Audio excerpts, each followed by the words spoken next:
Hey everyone, how's it going? I hope you're all doing well. In today's video I'm going to do the philosophy of reading tag. I found it on when Justin from Triumphal Reads did it. I believe Brandon's Bookshelf did it originally. I've watched some of Justin's video, but I sort of just stopped it so that I could come to it like fresh and just give my answers without being biased. I haven't actually read through all the questions either. So there are quite a few, there's 20 questions, so I'll just get started and we'll have a chat. So the first one here is, what's most important, a good character, plot, or message?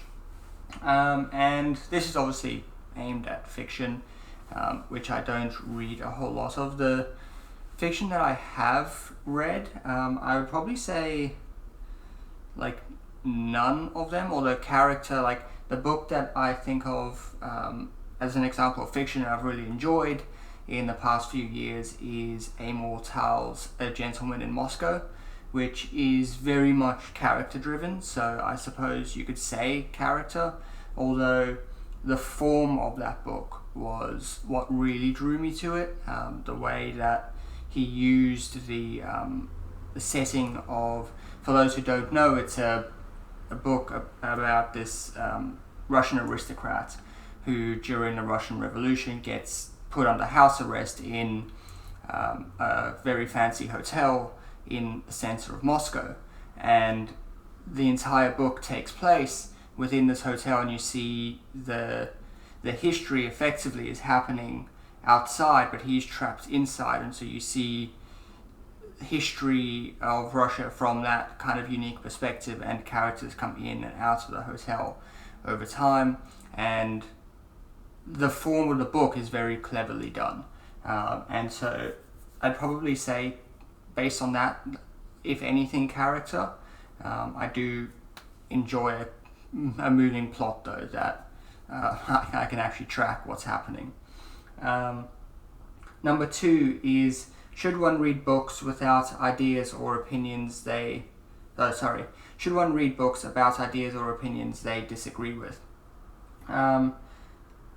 This is like the obvious answer to this is yes. You should read things that you disagree with. The place that I would say no is if you can look at a book and you know what it's going to say and you know that you're going to disagree with it, and there's like probably not going to be anything interesting or new in there. Think like the kind of political pundits who write a book about the thing and it's clearly a money-making exercise and you know exactly what they're going to say. It's probably not worth your time reading those books. There's differing levels, right, about like things that you disagree with. If you're reading, for me, say, reading a history book and it has a slightly different interpretation of events than I have, well, that's not like necessary. Like, I disagree with that interpretation, but there's nothing inherently wrong with that, you know. When you're talking about political ideas, that's then gets kind of different, and people write their arguments in bad faith, and there's no point reading something that's written completely in bad faith. So there's different levels of that. I'd say in general, avoiding stuff that you disagree with is not a good plan. Like reading just purely stuff that you're like, yep, this is definitely right. Probably the best place is to read stuff that you don't know what they're going to say, and then you're going to learn something at least, and if you disagree with it, then there's no issues with that. But going into something where you know exactly what they're going to say, whether you agree with it or you don't agree with it, is probably not as useful to you learning stuff. Number 3, as tech advances, what do you think will be the role of books? Books will play the same role that they've always played. Like, they are a format in which people can write very in-depth about a particular topic, or tell a story in a particular way. and I don't think that will ever change. In fact, I think technology, if anything, will increase our access to books. We obviously have ebooks, which are cheaper and much easier to access. We've got audiobooks now, so that's changing the experience slightly for how people interact with books and experience books, although not hugely. Like, you think about when you're a child and your parents read books to you, that's effectively an audiobook, and through history we've had audiobooks, like people orally telling stories, and so audiobooks aren't that much of a departure. But the one thing that I do think technology really offers is that we can access books that are out of print, because it does cost, like, books are a money-making exercise at the end of the day. The publisher's only going to print books that they think they're going to be able to sell, and so particularly older books that have already done their run in physical form and they're not selling anymore, they can be put on a digital version for purchase, and it's not going to cost the publisher anything. There's no risk really to the publisher for offering those books for sale, and so that, I think, is really the major advantage as we move through, so you can access all the books that just are out of print or are harder to find in print. Number 4, how important are summaries, reviews, and art in your book choosing? There's a couple of different levels to this, I think. In terms of reviews, when I'm approaching a topic that I'm not 100% sure, I don't know the landscape, particularly in history, I will look at reviews of the book just to see, does everyone hate this book? Does everybody like this book? That kind of thing. It also helps to outline some of the ideas. So in that case, summaries. They will help to outline the ideas that I'm going to see in the book, and that will then, when I'm reading it, I already kind of have that synthesis there. In terms of artwork, I like my books to look nice on the bookshelf. It's not the most critical thing, but I do like a nice looking book. In general, if I'm tossing up between a couple of books in the bookshelf, in the bookstore, and they're all equal, I'll pick the nicer looking one probably. So that's that. It's not a huge thing, but it does help me find books that I'm interested in buying. Number 5, should one ever skim or scan a book?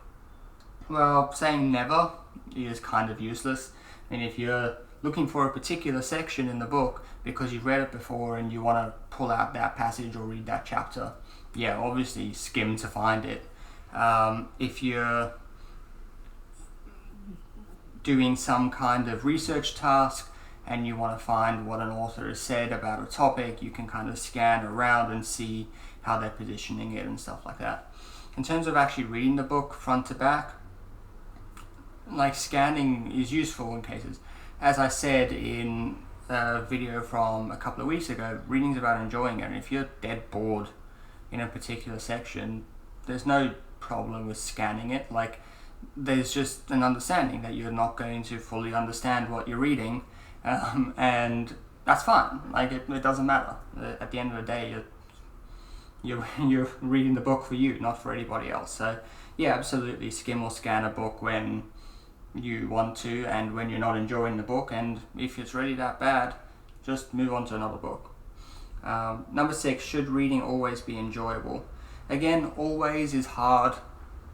At certain times, if you're doing a research project or you're reading something for a particular thing that you have to do it might not be enjoyable, and that's fine.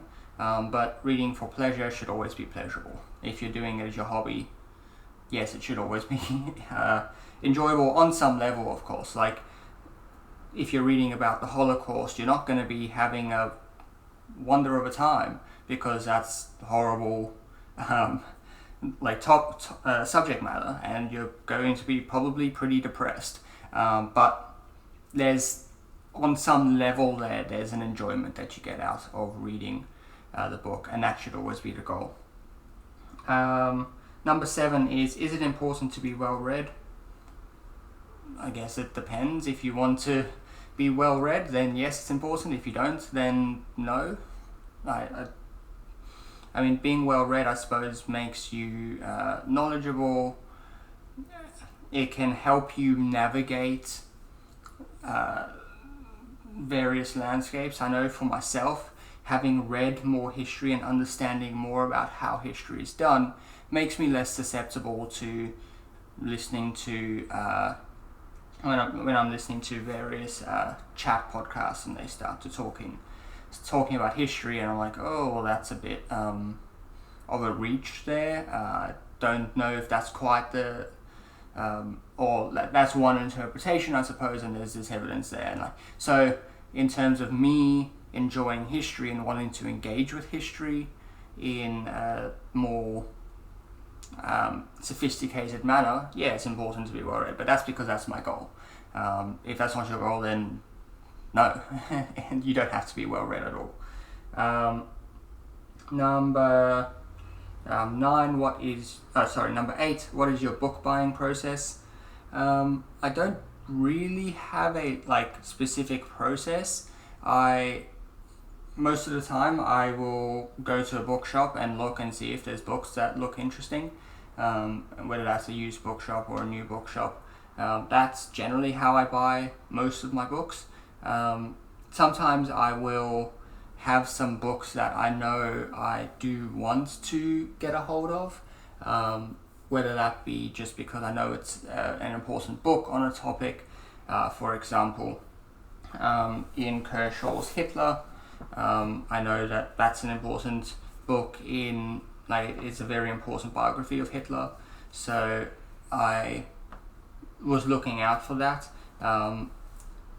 I do want to get the 2-volume version of that, but I want to get them in the same edition, and they're not very easy to find. So I'm on the lookout. I know that there's a bookshop nearby which tends to carry various editions of the 2-volume. I'm just waiting to see one come out. I'll be aware of stuff that is coming out soon. For example, Stephen Kotkin's Stalin. So I'll watch out for that and I'll buy it when it comes out. Other than that, I don't really have a book buying process. If I'm interested in a topic, a few months ago, I got really interested in the age of exploration and Arctic and Antarctic exploration, and so I went to the bookstore, went to a couple of bookstores and tried to find a book about it and bought it.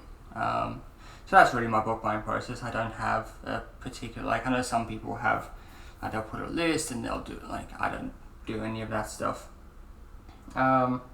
Number 9, what is your reading process? I pick up the book and I read it, I suppose.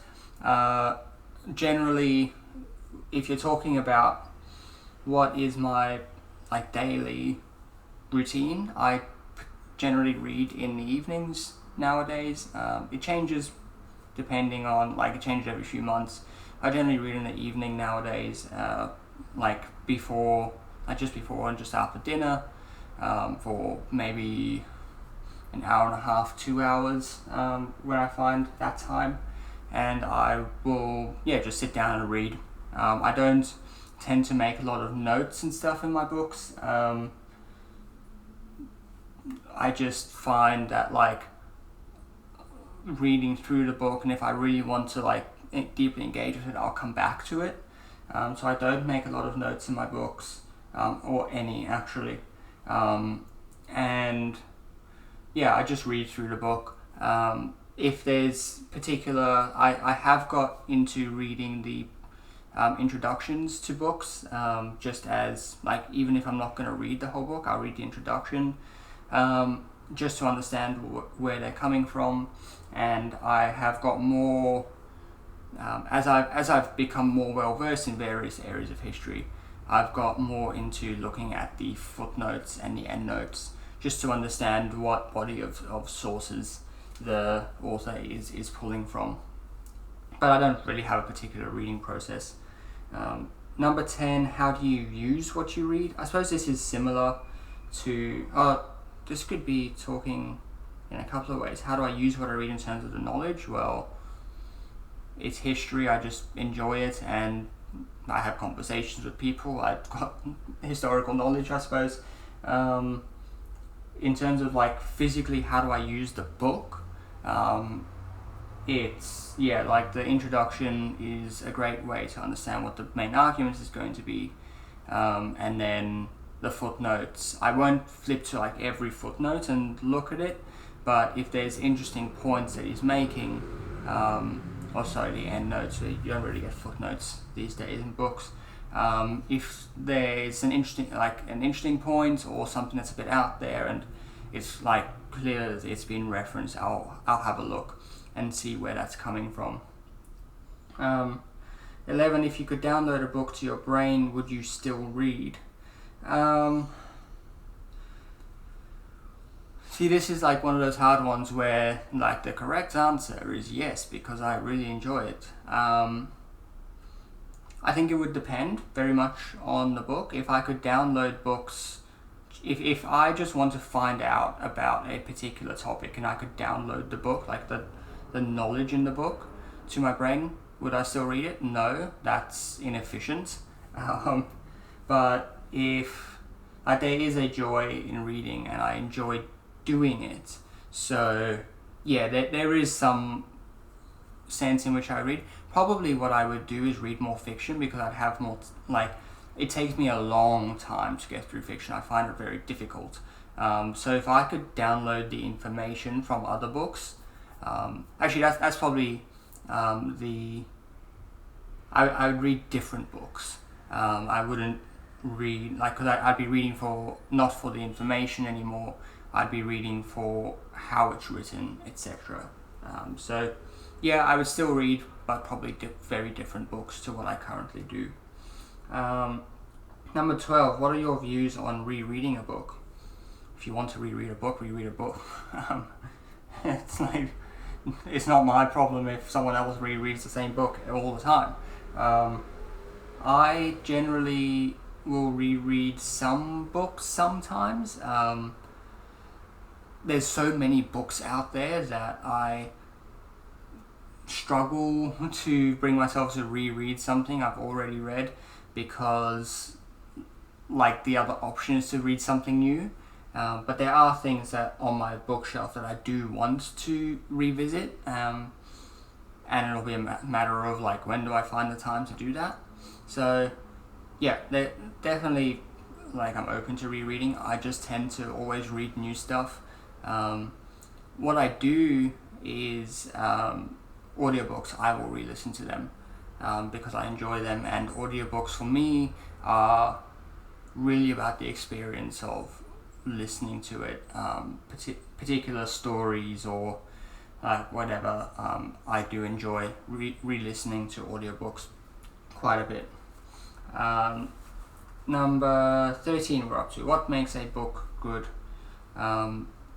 You enjoy reading it, basically. There's a lot of what makes a young adult fiction book good is going to be very different to what makes a academic scholarly biography of a historical figure good. So there's not one answer here. I think if you enjoy reading it, then it's good. If you don't enjoy reading it, then it doesn't make the book bad, but it's not for you. And number 14 is what makes a book bad. I'd say, as a loose thing, if you don't enjoy reading it, there are some things I think that would make people really not enjoy reading it if it's written particularly badly, if there's spelling errors everywhere and you can barely understand what the author's saying. It's probably a bad book. There are some books which I really don't enjoy and I wouldn't recommend, and that's often stylistic, and in history, if you're getting the history blatantly wrong, or you're not caring about getting the history right, your book's bad, move on. But yeah, in general, like, people generally write in good faith and stuff, and they try to get things right, and so it's personal preference at the end of the day. Number 15, how do you feel about not finishing a book? I go backwards and forwards. If I really just am not like vibing with a book and it means that I'm not reading, I'll DNF it. I do try to get through the books that I start, primarily because I've been surprised sometimes. Like, if something's going through a dull section and then it does pick up. But yeah, like, you don't have to finish the books you start. I do try to, I'll give it a few days of reading through, if it's not particularly interesting, and if that doesn't really work, I'll sort of skip to the next chapter and see if the next chapter picks up a bit. But if I'm really not enjoying it, like, life's too short, just move on. 16, should the author's personal life matter at all? Well, E.H. Carr says, before you study history, study the historian. So in that sense, yes. Understanding the author's personal life will help you understand the book more. In fiction, I think it's very similar, where understanding who the author is and where they're coming from is going to help you to understand particular things in the book. It doesn't matter in the sense of should you read the book or not. It's just an extra element. Like, books are a representation of a piece of someone's mind at the end of the day, and information that is in somebody's mind at the end of the day. And so understanding that, yeah, absolutely. Like, it interacts with the way that you're going to experience the book, and it's a factor in that. So yeah, I think it matters in that sense, but not like it's not something that, like, I would say you should buy or not buy a book. Although, if you know that this author is a really terrible person and they're just going to write a bad faith book about this topic, then yeah, probably don't buy it.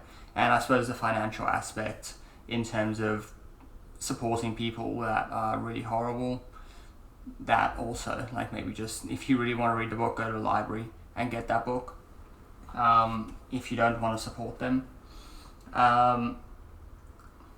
Number 17 now we're up to. If you could only read one genre for the rest of time, what would it be? I mean, is history a genre? Like, I feel like if I just chose history, then I'm pretty set. Like, there's so much history. If I had to choose one particular period of history, that is definitely harder. I think I would choose, I don't know if 20th century is a legitimate choice. So like First World War, Second World War, Cold War. If I had to choose out of those, then probably the Second World War, just because of the sheer volume and the multifaceted nature of that conflict. It would probably keep you going for a long time. Number 18, do you ever read a book without knowing anything about it? Fairly rarely. There are books here on my so I have read books that I don't know, like, very much about it, beyond what's just on the book itself, like the blurb and the, like, various bits of information on the book. Yes, I do read books like that. If I'm in a secondhand bookshop and it's like $2 and it looks kind of interesting, yeah, I'll buy it and often read it. Other than that, it's kind of rare, particularly if I'm buying a book online. I'll do a bit of research about the book, so that I'm not going to buy something that I'll hate. So yeah, there's two sides to that one. Number 19, what author, genre, series or culture can you just not get into, and why? I've struggled with ancient history, and it says can I just not get into. I haven't tried really that hard. I certainly could. I read Adrian Goldsworthy's Caesar a year ago. I've got somewhere here Tom Holland's Dynasty, which I've started a little bit, but it just didn't really catch my attention that well. And the book that I'm currently reading, which is a human history of the oceans, it spends a lot of time in ancient history and classical history, and I just it's not exciting. Like, I want to get to the later stuff, so that's probably one that I've just really struggled with. Why? I think that one is just not that interesting to me. I think that the nuances aren't, like, the way it gets complex isn't interesting to me. I don't want to say it's simple, because it's not, but when you're looking at something like the Second World War, where you can get really deep into something, in terms of, like, you could look at the design of an aircraft and how this decision to use this type of thing affects it in this way, and affected the war effort in this way. There's a lot more depth and nuance there in that sense. There's obviously a lot of nuance in ancient history, I don't want to discount that, but it's just not something that the way the subjects and the dynamics of the subjects just haven't gripped me quite as much. And we're up to the last one, 20. Do you think everyone should read, and why? I think everyone should read to some extent. I think everyone should be given the opportunity to experience what reading can be. I think that a lot of people, unfortunately, their experience with reading is through school, and they never get to kind of glimpse what reading can offer them and what it can be. And so, yeah, I think everybody should be given the opportunity to try it. I don't think everybody should be, like, held to some standard that they must read absolutely, and if you don't, you're somehow lesser. I know for myself, I don't watch movies that much. I don't tend to find them that interesting on a whole. I obviously have watched movies and have enjoyed them. I'm not, like, talking down there, but I'm not a film buff. I know there's a lot that I know people who are film buffs really enjoy them, and in the same way that I really enjoy books, and I'm not experiencing that. And I'm sure if you asked a film buff, should everybody watch movies, they'd probably say yes, we should. I'd love for everybody to experience what I'm experiencing. I think that's where I come from. But then if someone does try it and they just don't like reading and it's not their thing, then no, they shouldn't have to read. It's not a be all and end all sort of thing. So yeah, that's the end of the tag. I'll put Justin's video down below and Matt's video. I'm not sure who else has done it so far. So yeah, that's that. Thanks for watching. If you do like the channel, please subscribe and like the video. Apparently that helps the algorithm or something like that. And I'll see you in the next video. Thanks for watching. Bye.